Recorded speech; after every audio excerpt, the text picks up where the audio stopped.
माता नर्मदा की पुकार में आपका स्वागत है। आइए जानते हैं नवरात्रि में चौथे दिन जगदम्बा माँ को किस रूप में पूजा जाता है। नवरात्रि में चौथे दिन देवी को कुष्मांडा के रूप में पूजा जाता है।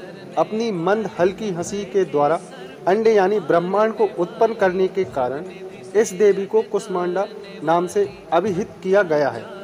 जब सृष्टि नहीं थी, चारों तरफ अंधकार ही अंधकार था, तब इस देवी ने अपने इस्त हाथ से ब्रह्मांड की रचना की थी, इसलिए इसे सृष्टि की आदि स्वरूपा या आदि शक्ति कहा गया है।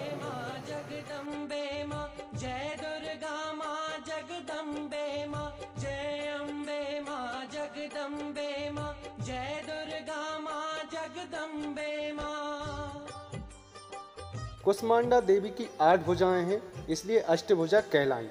इनके 7 हाथों में क्रमशः कमंडल, धनुष, बाण, कमल, पुष्प, अमृतपूर्ण कलश, चक्र तथा गदा है।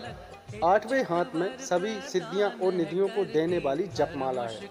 इस देवी का वाहन सिंह है और इन्हें कुमड़े की बलि प्रिय है। संस्कृत में कुमड़े को कुष्मांड कहते हैं, इसलिए इस देवी को कुष्मांडा कहा गया। इस देवी का वास सूर्य मंडल के भीतर लोक में है। सूर्य लोक में रहने की शक्ति क्षमता केवल इन्हीं में है, इसलिए इनके शरीर की कांति और प्रभा सूर्य की भांति ही द्वितीयमान है। इनके ही तेज से 10 दिशाएं अलौकिक हैं। ब्रह्मांड की सभी वस्तुओं और प्राणियों में इन्हीं का तेज व्याप्त है। महासिद्धि महायोगिनी माता, महिषासुर की मर्दिनी माता, पूरी करे हर मन की। अंचल और पवित्र मन से नवरात्रि के चौथे दिन इस देवी की पूजा आराधना करना चाहिए। इससे भक्तों के रोगों और शोकों का नाश होता है तथा उसे आयु, यश, बल और आरोग्य प्राप्त होता है। ये देवी अत्यल्प सेवा और भक्ति से प्रसन्न होकर आशीर्वाद देती हैं। सच्चे मन से पूजा करने वाले को सुगमाता से परम पद प्राप्त होता है।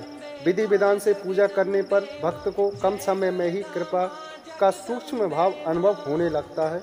ये देवी आदियों व्याधियों से मुक्त करती हैं और उसे सुख, समृद्धि और उन्नति प्रदान करती हैं। अतः इस देवी की उपासना में भक्तों को सदैव तत्पर रहना चाहिए। विष को अमृत करती पल में, ये ही तराती पत्थर जल में, इसकी करुणा जब है होती माटी का। नवरात्रि के चौथे दिन माँ भगवती के चतुर्थ स्वरूप कुष्मांडा देवी की पूजा की जाती है। इस दिन माँ कुष्मांडा को मालपुआ का भोग लगाना चाहिए और यही भोग दान में देना चाहिए। ऐसा करने से बुद्धि का विकास होता है और मनोबल भी बढ़ता है। बोलिए कुष्मांडा देवी की जय। आप सभी भक्तों को नवरात्रि की हार्दिक शुभकामनाएं। माँ भगवती आप सभी भक्तों की मनोकामना पूर्ण करें। नमस्कार। वेदों में वर्णित महिमा इसकी, ऐसी शोभा और है किसकी, ये ना